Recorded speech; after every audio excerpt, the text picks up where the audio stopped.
Hello students, welcome to 1+1 channel. In the problem pathina, consider the following information regarding the number of men and women workers in 3 factories 1, 2 and 3. Factory 1, 2, 3 and கொடுத்திருக்காங்க, men கொடுத்திருக்காங்க, women கொடுத்திருக்காங்க. Tabular column கொடுத்திருக்காங்க. So இப்போ இத என்ன பண்ண சொல்றாங்க, represent the above information in the form of a matrix.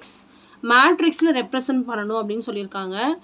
அடுத்து what is the entry in the second row and first column represent.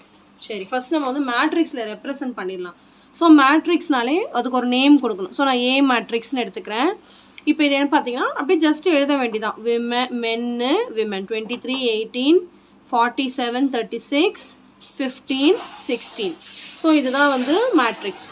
இதுல என்னன்னு பாத்தீங்கன்னா row, இது வந்து row, இது வந்து column. So இது வந்து 3x2 matrix, அதாவது 3 rows 2 columns இருக்கு. சரிங்களா?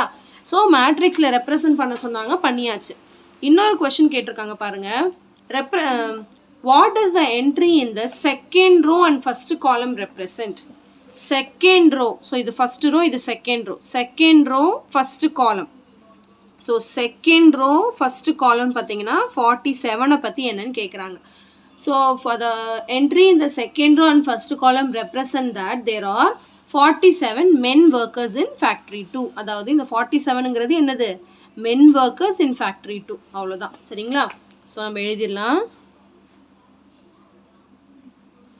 The entry in the second row and first entry in the second row and first column represent